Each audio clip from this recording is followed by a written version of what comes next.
wanted the best? You've got the best podcast, the hottest podcast in the world. The Chris Voss Show, the preeminent podcast with guests so smart you may experience serious brain bleed. The CEOs, authors, thought leaders, visionaries, and motivators. Get ready. Strap yourself in. Keep your hands, arms, and legs inside the vehicle at all times, because you're about to go on a monster education roller coaster with your brain. Now, here's your host, Chris Voss. Hi, folks. It's Voss here from the ChrisVossShow.com, the ChrisVossShow.com. Welcome to the big show, my family and friends. We certainly appreciate you guys coming by. Thank you for being here. What would we ever do without you folks? 14 years, we're going on 1,500 episodes. They're going to start changing all the things from 1,400 to 1,500.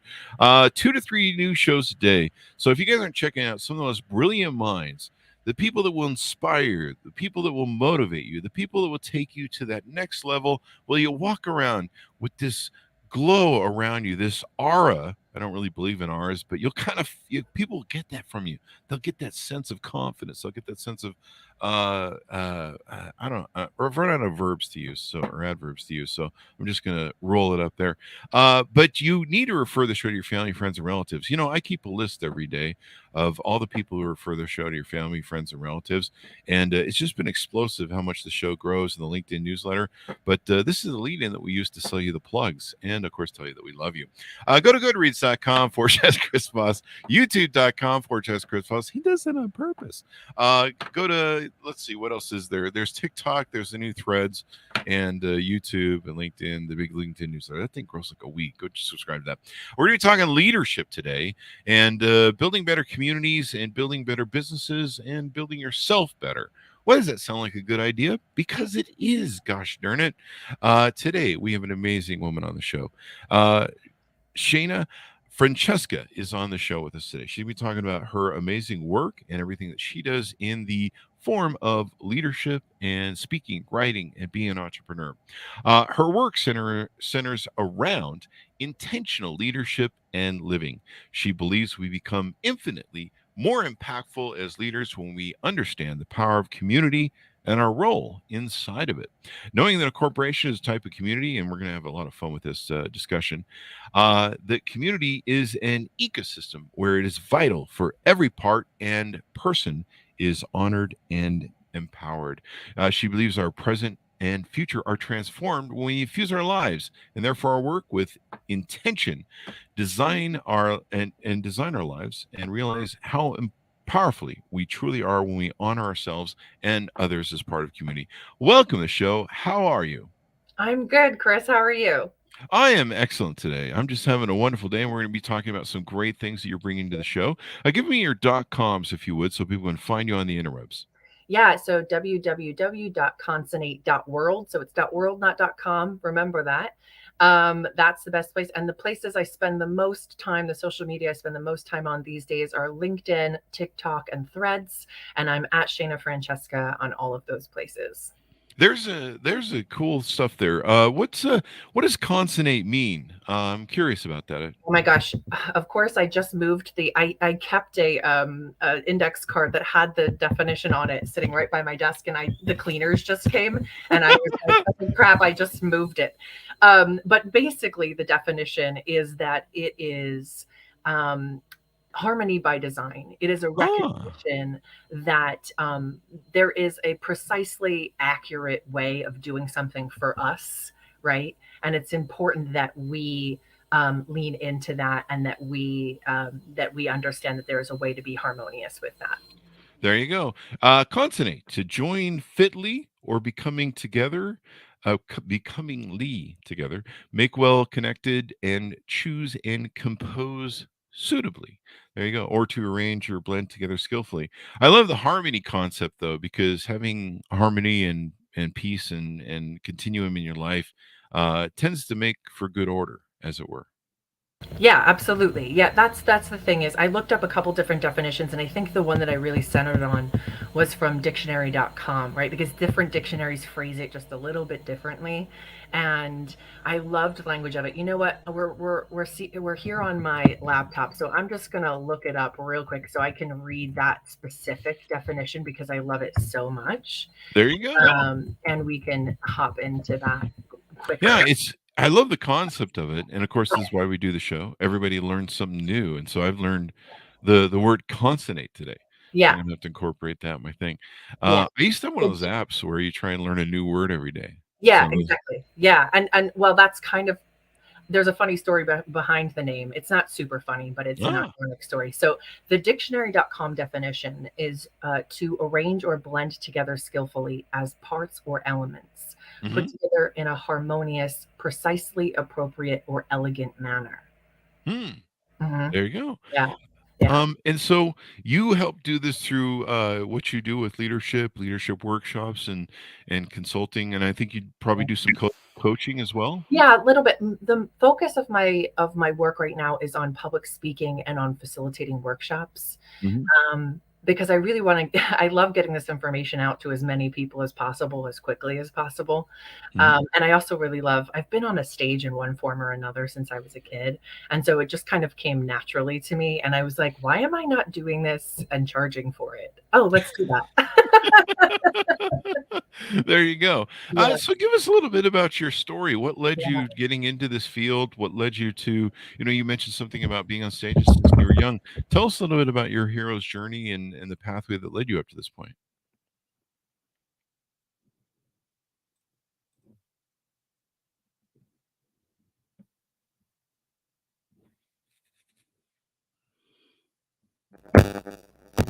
I'm so sorry. Can you see me? Can you see me now? There you are. There Yeah, you are. sorry about that. I do not know what happened. All of a sudden, my computer kind of went blank, and I was like, "Oh crap!" Okay. So Uh, sorry. we'll do some editing on that. Let's see. Give me some more audio if you would, because we had some really bad feedback coming through. Yeah, can you hear me?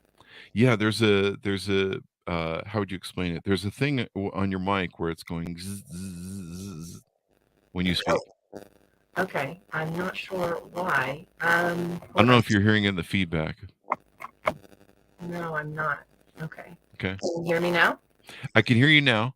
Is But it- we're getting every time you speak, it gives us a reek, reek, reek, reek. It's clearly a mic. Is there a phone by your mic? Um, No, wouldn't be the cell yeah, phone then. I can. Yeah, I can move I had my. to be the cell phone one time where it was giving Oh, okay, an audio to the mic, but it looks like you moved it, so it's not. okay. I'm all right. It was sitting right next to my computer, so I'm just gonna throw it. Okay. It's And not the mic. It's I not the just, phone though. It's not okay. the phone though.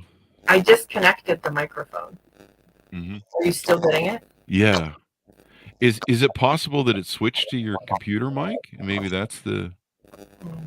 because the mic was working really well before. Maybe it switched inputs. All right, let's see. Oh, this is what happens when you camera. Okay. Well, Technology is always fun. technology, yeah. Okay. Microphone. You know what? I think it did. Yeah. Yeah. How's There you that? go. There you Okay. go. Nailed Yeah. it. Yeah. So it had a brain fart and switched to the other mic, and Okay. Here we so go. I was gonna say that mic was working great. Like, Yeah, what it the usually hell? does. There's not usually any Yeah. issues. I was like, what is happening? We do that every now and then. We come on the show, and then there's like, there'll be some Windows update or something, and you're like, what? Why are none of the mics in the right place? Yeah. Like, Or where's like when everything? Zoom updates or some other program Yeah, updates, and you're like, what's happening? that's why we don't use Zoom. Oh my god, what a piece of crap that thing is. So we'll Anyway, just back at it. this will all end up on the cutting room floor, as they like to say. Um, so I'd ask you about your hero's journey. I think we're launching into Yeah. that. Yeah. So I'm just going to cut it again from there, and I'm going to go quiet just for a few seconds so I know where the space is to edit out. So, tell us a little bit about your upbringing, your hero's journey. What got you into Yeah. leadership and all the business and stuff that you're doing now? Yeah, so I grew up in an evangelical Christian cult, and in a abusive household. Mm, Those things tend to go hand in hand, abuse and cults. I should mention that I'm giggling because my audience knows I grew up in a cult too as well. Right, yeah. Yeah, so I'm not we laughing talked at about you. this in the green room for Yeah. just a second ahead of time. We're like, "Oh, similar journeys." So, I grew up seeing very intentional leadership, but very intentionally harmful Mhm. leadership, right? In ways that there was no, accountability, Mhm. there was no recognition of harm, there was no steps taken to diminish that or repair that harm. It was all just, this is in the service of God.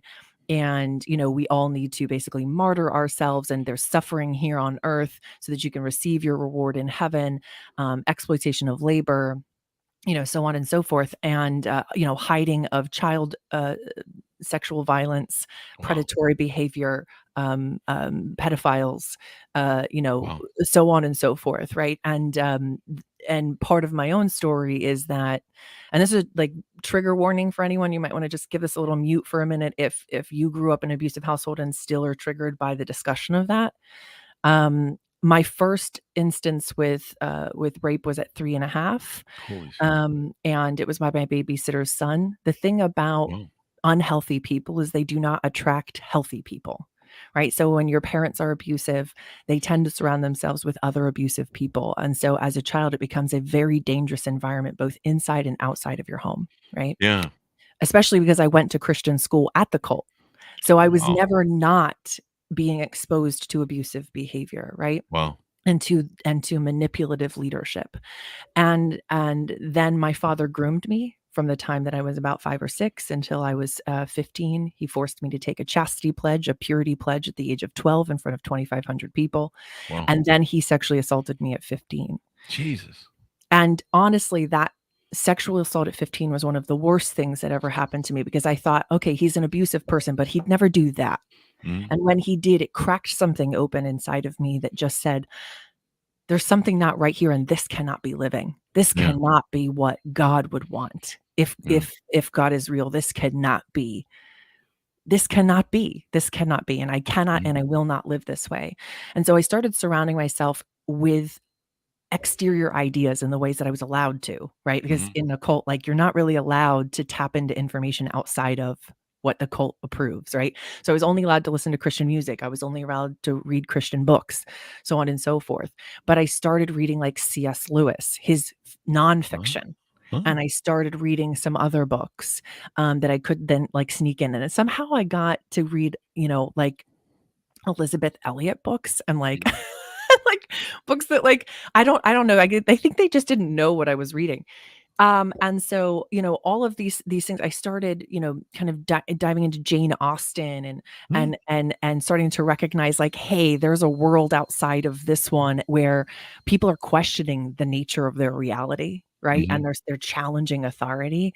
And so I just started kind of questioning and trying to access different information, and I used my bedroom wall like a vision board. I put quotes that I was finding up on Ah. the wall, and I would go through the J.C. Penney catalog and circle all the things, the big thick one you'd get like Yeah.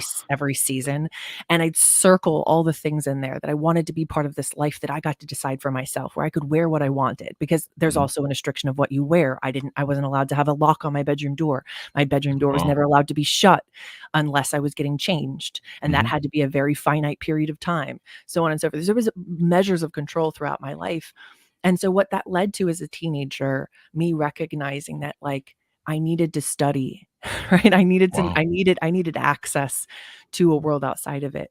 And as I did that, and as I learned more about the world, it started my deconstruction journey that really led me. It was like a 20-year journey, no lie, Mhm. like 20 Wow. years of slowly starting to question and allow myself to walk away. But in that process, I started questioning, what is leadership? What Mhm. does it look like to create healthy community? What does it look like to actually honor people? Well, how do we create that kind of support that we and the group dynamics and the sense of belonging that we crave as human beings, but how do we do it in a way that honors people, right? Honors their story, their lived experience, their authenticity, and actually benefits from it, Mhm. because we aren't requiring people to show up how we want them to or how we need them to, but how they want to, There right? you go. Yeah. Growing up in a toxic environment with toxic people and people you can't trust. Trust is a big issue for children and Yeah. how they're raised. Can I ask, was it a stepfather or was it a birth father? Oh, birth father. Birth. Really? Wow. Oh, yeah. Yeah. Jesus. Yeah. People don't realize that like 75% of sexual assault and rape happens by either a family member or close family Yeah. friend. Yeah. And Yeah. it escalates exponentially with someone who isn't a step parent. Yeah. And so that's why I was kind of curious. And it's unfortunate. But it led you on this path of trying to, bring stabilization to your life, empower yourself, Yeah. find yourself as a human being. And that's usually what toxic people are trying to take away is your humanity and your Yeah. independence and Yeah. thinking for yourself. And so you went on the journey to find this. So how did that journey go? What you've over 20 years, you said you've gone down this pathway, Yeah. and now you have your own companies. Tell us about where that's at right now. Yeah, so I started out in the world as an interior designer. That's Mhm. what I went to school for. And through that work, because I recognized in my own life's journey that there was a significant correlation between my physical environment and my mental health, Mhm. right? And so every time something terrible would happen inside of my home, I would like move furniture, organize something, move something around. And it was like I needed to break the association with what was and reset the stage of possibility in the way that, like, when you walk in to see a play, the stage is supporting the actors, it's empowering what's going on, it's creating culture and an atmosphere, right? And so I really needed to change that picture that was showing up in my mind, and that I was physically seeing every day to say, okay, this is a fresh start, right? Mhm. And that led me to become an interior designer, but I did it from the place of this psychological recognition, right? And I also did it from the place of knowing that there's a lot of people in the world who don't feel safe in their home, that Mhm. don't feel like they can take up space in their own home authentically, and who don't recognize that our home is the practice place for how we show up in the rest of our lives, There you or go. that it can be, right? And so I started having these conversations, and my clients are judges and lawyers and business owners and entrepreneurs and very successful people, right? And we would launch into these deeper conversations, and they're like, "You really need to be doing something with this," right? And one of my clients, who's the head of neuroanesthesiology at UPenn, he said, I tell everybody that you're my life coach and my interior designer." And I was like, "Oh, you do, huh?" And What? what's interesting is I had already been doing coaching for like group coaching for 2.5 years on these concepts, Uh-huh. but I hadn't given myself permission to really step into the role of speaking on these things and being an expert in these things, even though people were coming to me who were twice my age at the time to like have these discussions with me. Uh-huh. Right. And so, that's ultimately, I just stepped into it. I took ownership of it and the learning and the education that I had done in my own life and how I applied it in my own business and Mhm. helped other people apply it in their businesses. And then Oh, it's there you just go. grown from there. Yeah. There you go. And you've got some upcoming, looks like some upcoming workshops too, Yeah. where you talk about intentional leadership.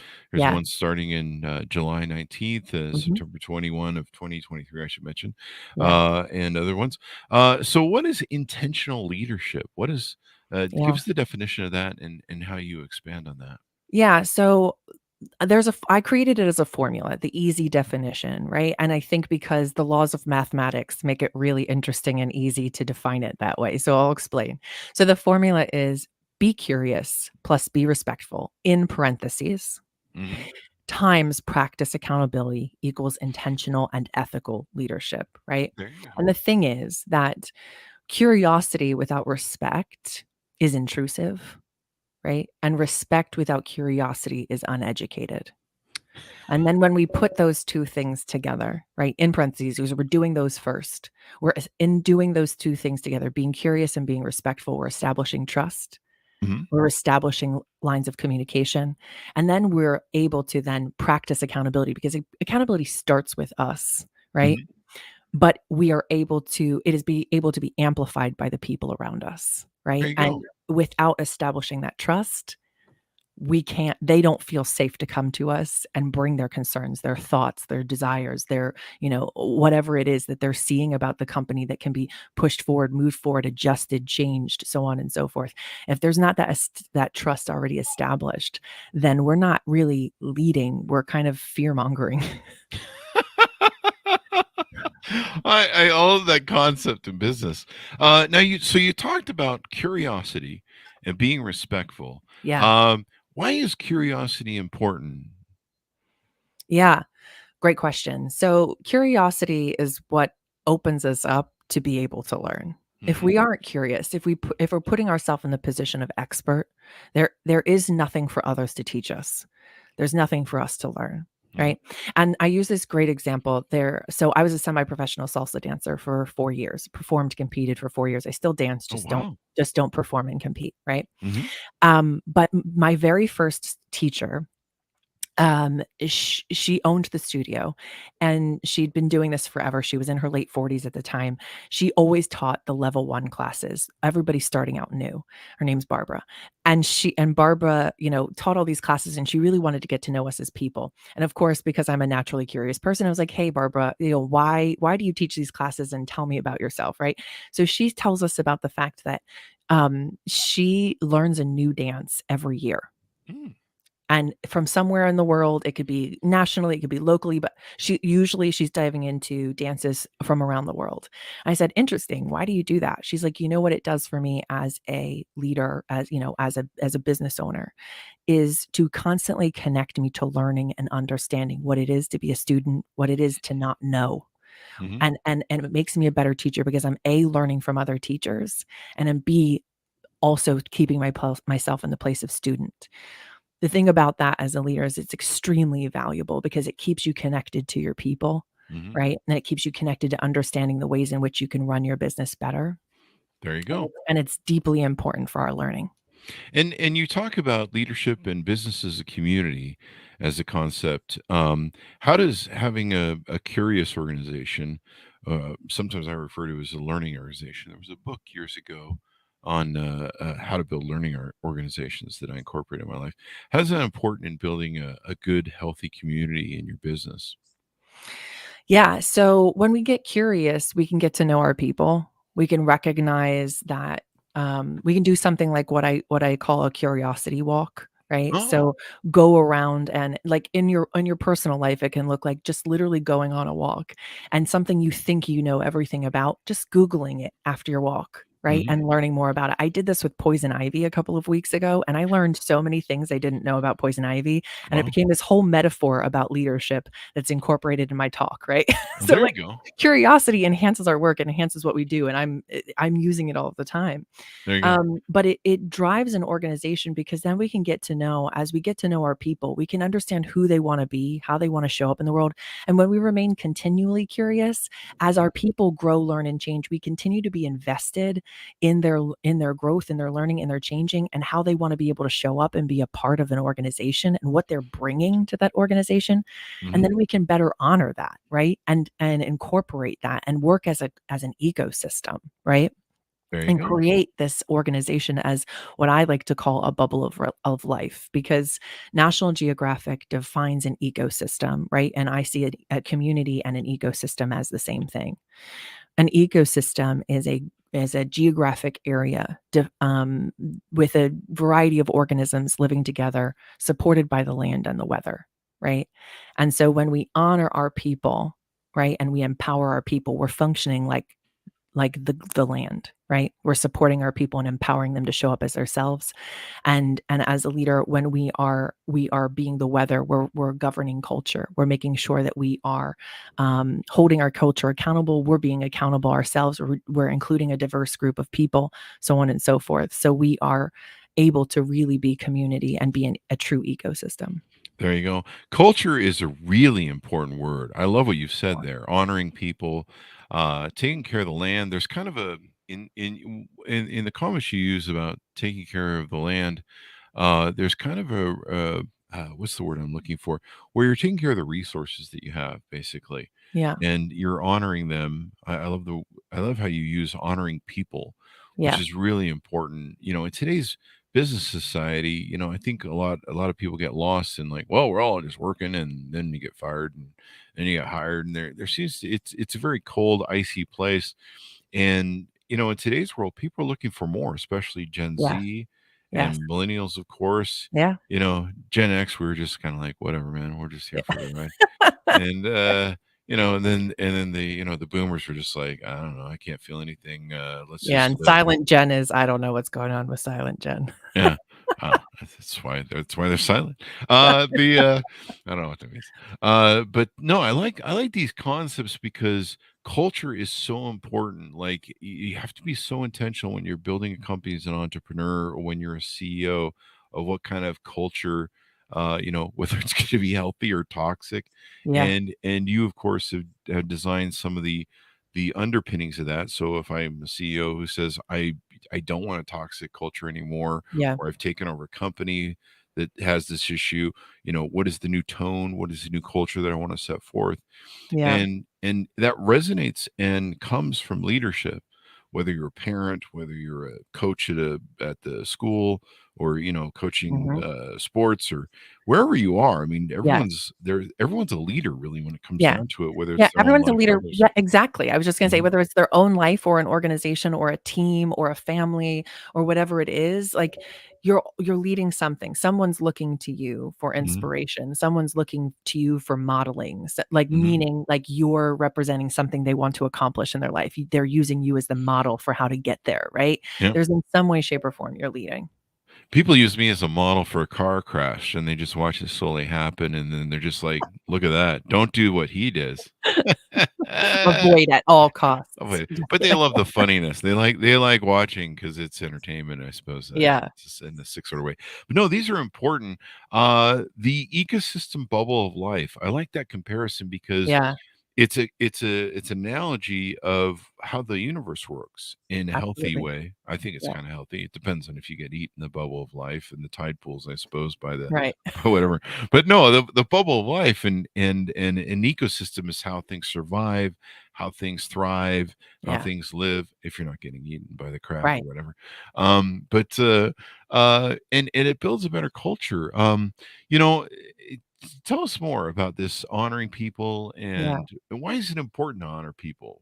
Why do we need to be nice to them, I suppose? And respectful is another key Yeah. word that you use. Yeah, it's about kindness, it's about honesty, it's about being able to be candid with one another, um, and respect, right? Because an ecosystem is a lot of things happening at the same time, it's and, not or, right? Ah, It's not like it's an ecosystem is not you have to be this or that. An ecosystem is a lot of things happening and like together as and does, right? mhm.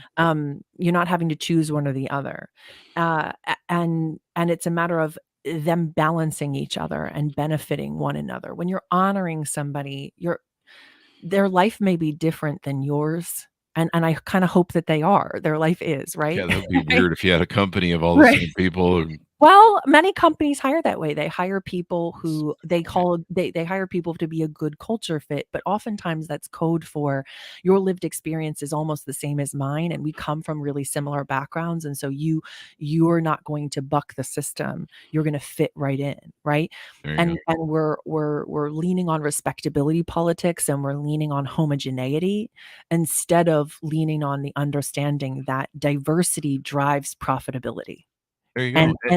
I know that moving towards diversity is a scary thing. So we Mhm. gotta dive in and have those conversations and create these underpinnings of respect and curiosity and accountability so that we can usher in people in a diverse group of people and then be safe in that environment. There you go. And safety and security is important to people. They Yeah, wanna go to work for a company that's doing things that they feel is going to go places. I mean, you see a lot of people making choices in this, especially with this new environment that we're in, where there's an abundance of demand for jobs, and employees can quit and do whatever they want and go to other things. But I like what you're talking about there, and you've given me an epiphany. And that's why we do the show because we get yeah, epiphanies. So, yeah, but the thing you were talking about, and I see this a lot on LinkedIn and with recruiters and stuff, and friends of mine that work in that business, and then people that are trying to get hired by jobs, and they talk about on LinkedIn. But you bring up a good point. I hear that a lot from recruiters. Well, we're trying to get people who fit into our culture, and in reality, you've got to have a diverse group of people. Now, not just diversity as opposed to, race and different people as there's a lot of what do they call them, DEI DEI. Mhm. Mhm. programs. We've had a lot of diversity people on the show, authors and stuff that are officers, diversity officers, Yeah. and people. But not only that, but difference of mind and Yeah. and journey. Yeah. One of the problems I always had when I worked in companies is I had a real entrepreneurial sort of experience, mindset and experience, Yeah. and so I could look at things and go, "Why do we do it this way?" Mhm. And everybody else would be like, "Oh, no, we always do it this way," and so I would stick out like a sore thumb. In my Yeah. last company I worked for before I worked for myself successfully, um, was I was an entrepreneur there. And back then, no one really talked about this stuff and Yeah. being an entrepreneur and stuff. It wasn't a big thing. In fact, I didn't even really call myself an entrepreneur. I'm just like, I don't know, I just run a company.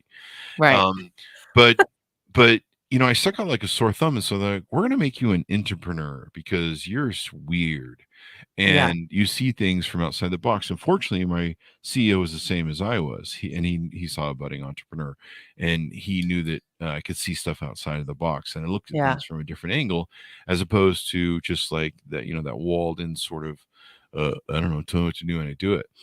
And I think more people do that now. That was when I Yeah. was a kid, Yeah. which was like, 10 years ago or so.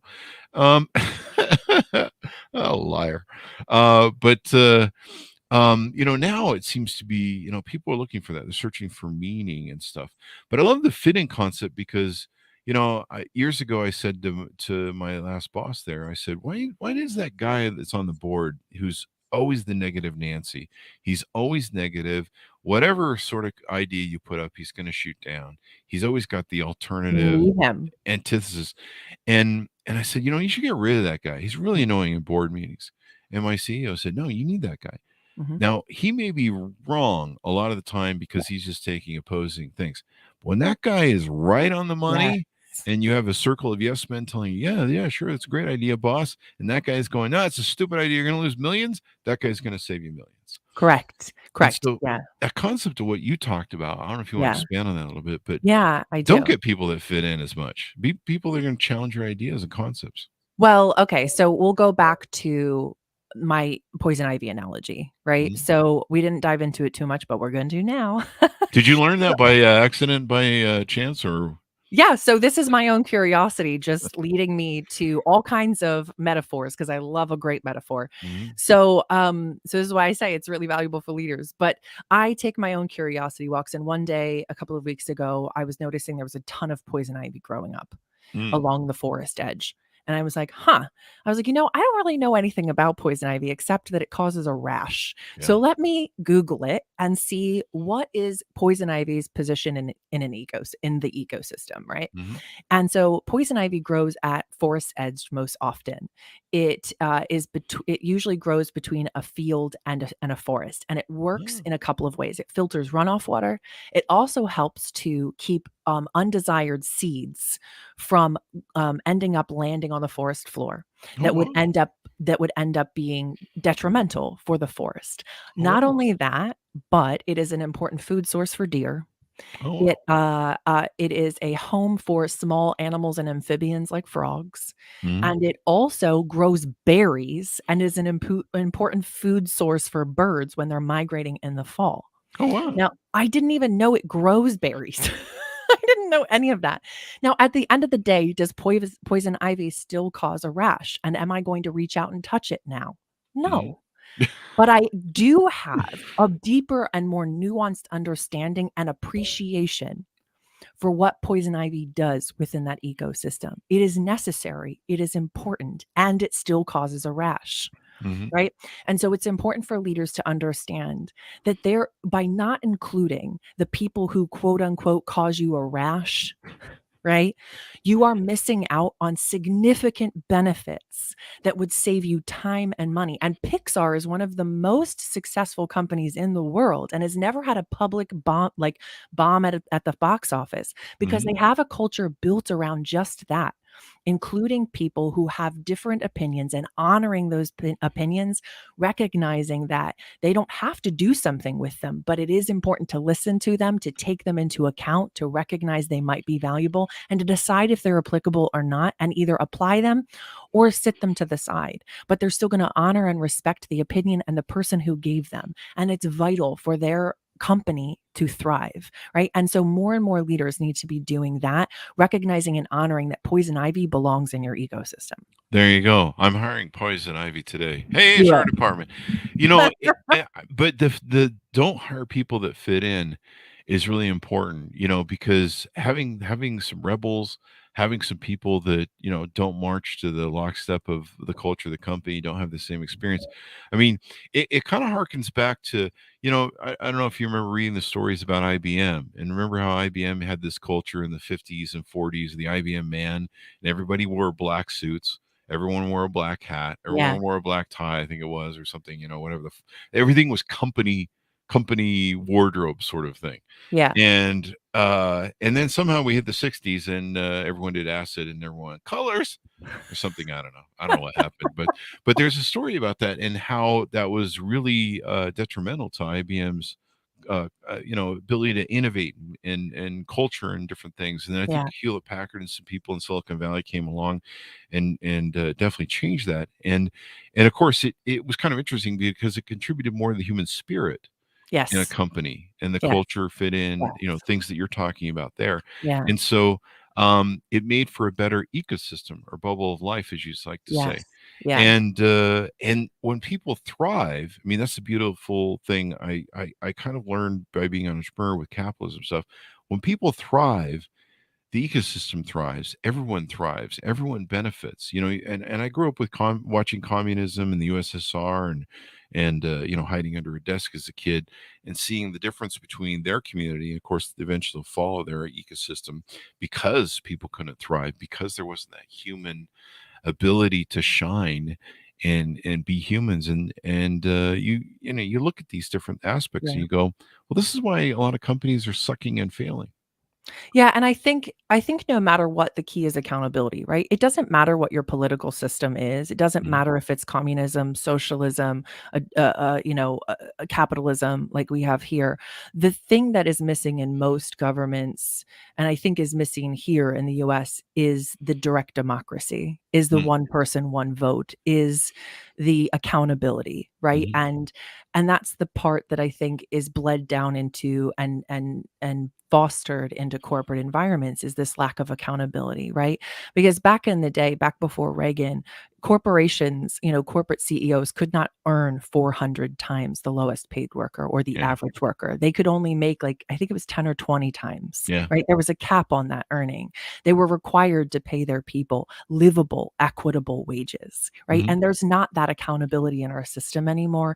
And 60% of people in the United States make less than $40,000 a year, Yeah. right? Yeah. And so this is why it comes back to, we need to have accountability as leaders. We need to be honoring people's humanity. We need to be honoring their contribution, and we need to be careful of respectability politics, right? And Mhm. saying that just because someone hasn't gone to college, they're less valuable and they deserve less humanity simply Mhm. because they didn't go to college, right? They're still contributing and they're still a human being. And as far as I know, human beings are the only beings on this planet that have to pay to live here. And if we are denying access to the money required for people to live good, healthy lives, we are Mhm. being inhumane. Full stop. There you go. Self accountability is one of the things we've really been missing since the 50s. It has fallen off, and we moved from a culture of logic and reason to one of emotionality and a lack of self accountability. And we've become a real victimhood culture. Like you see a lot of victimhood competition in our culture now. Like everyone's competing for I'm the bigger victim than you, and with social media, it's almost become kind of come like a brand where it's like I'm a bigger victim than you are. I'm the biggest victim this week, and I fell into poison ivy, so my life is worse than yours, even though you might have gotten hit by a truck or something. Yeah. And you see that on social media. I see that on Lead, like a lot of different interviews of people now start out like I was a victim, and you're like you had a hangnail, dude. Like, Yeah, I think there's a lack. I think what you're getting at is there is a lack of recognition of privilege, mm, right? And there's a lot of people who don't understand that accountability feels like oppression when mm, you've sat in a place of privilege. ah, maybe that's why people get it confused. I They don't do. know. Yeah, and that's why I say you have to practice accountability and you have to start somewhere, probably therapy. Mhm. But the way that you can recognize whether or not you've sat in a place of privilege is to sit back and really recognize, are you held to the same level of accountability as every other group around you? Are you blamed for something simply because of the color of your skin or your gender? Are you truly given a pass, right? Or do you experience less harm simply because you exist as a particular kind of person? Well, then you are experiencing privilege. And that doesn't mean, and in that aspect of your life, you're experiencing privilege. It doesn't mean that you haven't struggled. It doesn't mean that you haven't fought and worked really hard to get where you are. It just means you've had to undergo less harm to get there. And a lot of other people have had to undergo a hell of a lot of harm and fought their way through it. And so it's really important that we recognize what accountability is and we really recognize that it's not oppression. There you go. We need everyone to be accountable at all levels.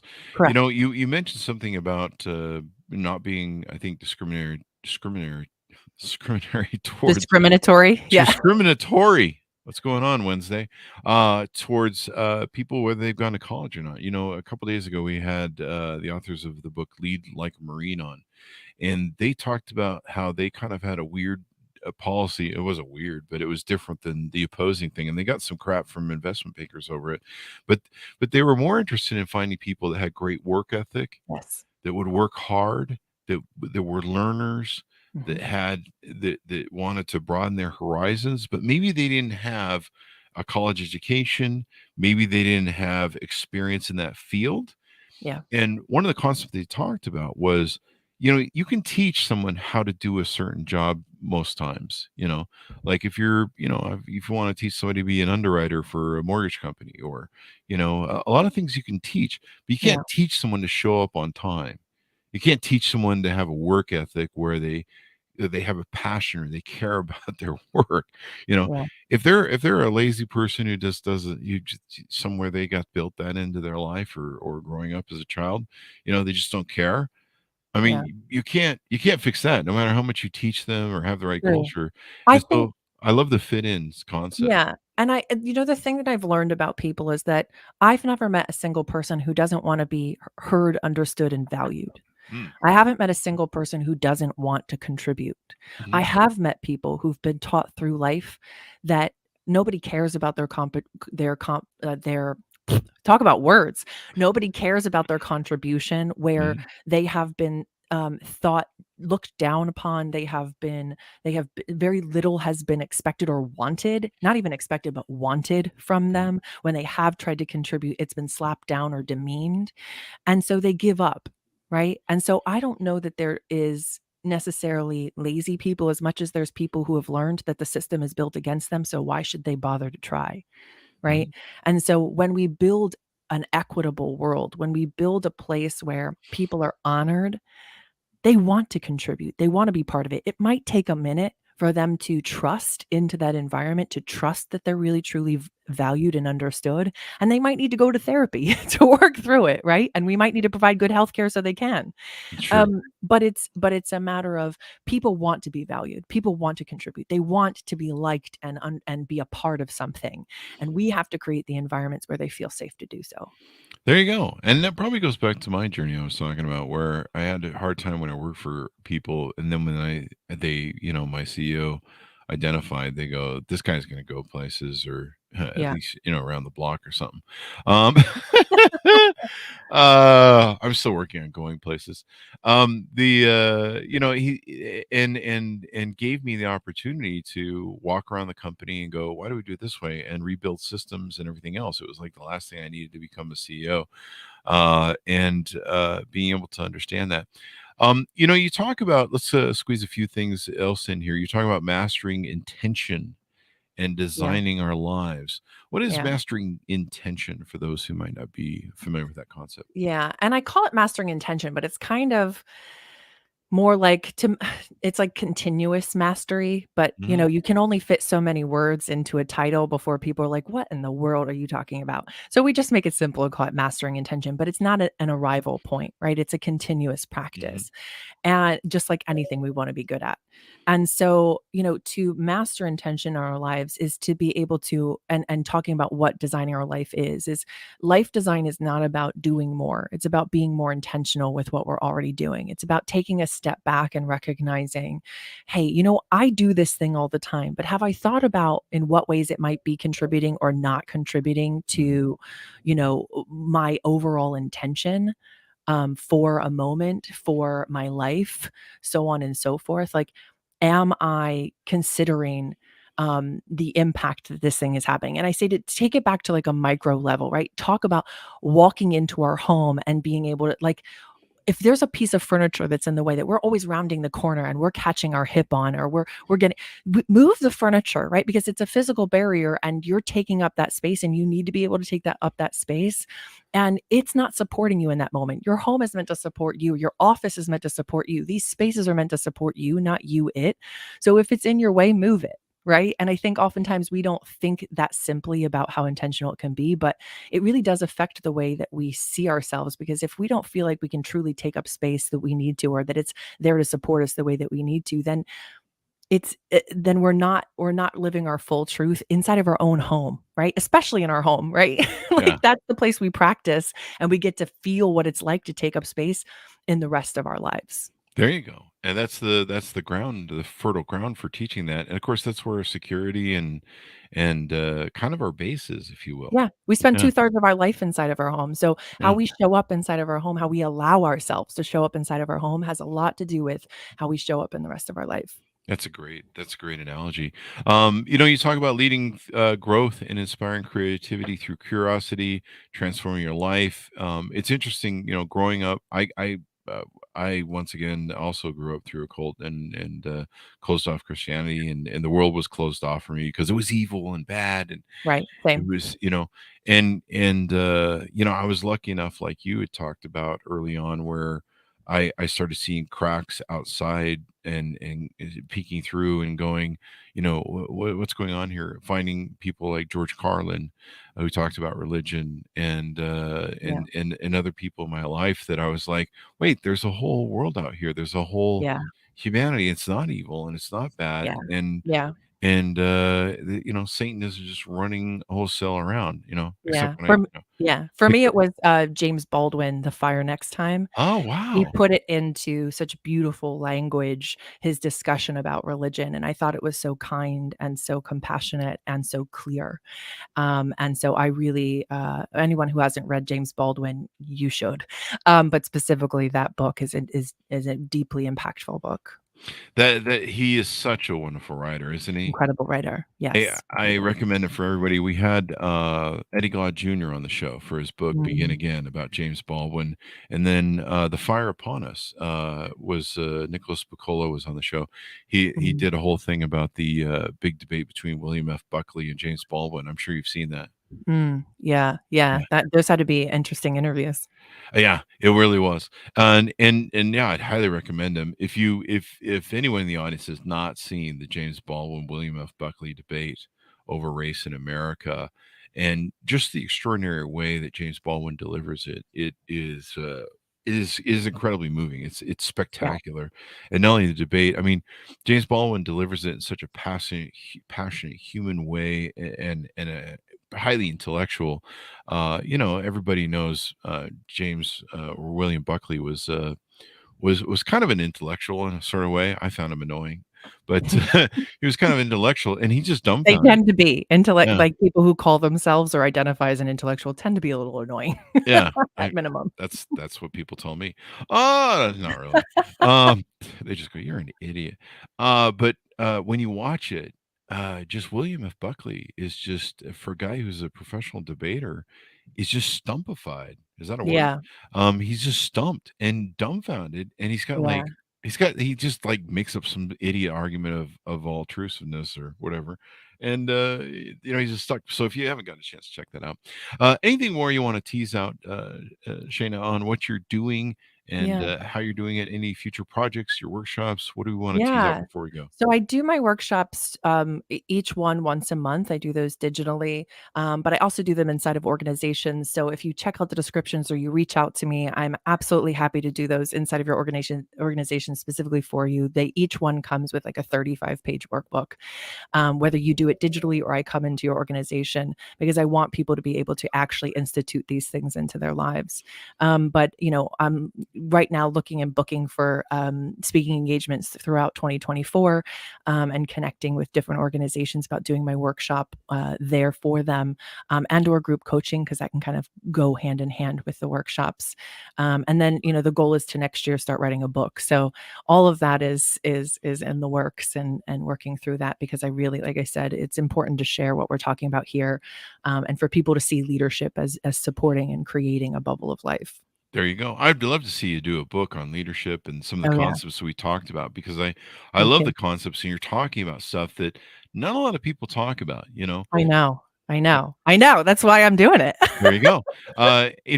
People still confuse leadership and management.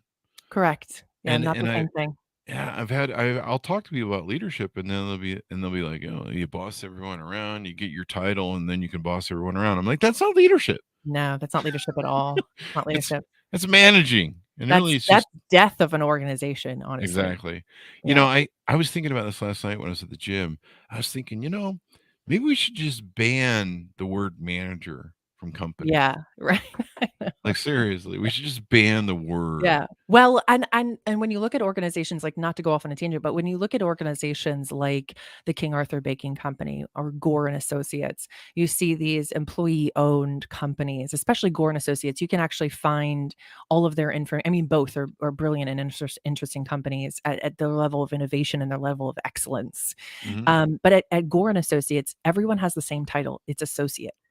Oh, Right, and they hold each other accountable, the way that they decide on salaries, the way everything, I mean, and they have a whole really? PDF. Yeah, they have a whole PDF, on their company website. I actually had a friend who worked there up until, like, a year ago. He worked there for years and years as a scientist.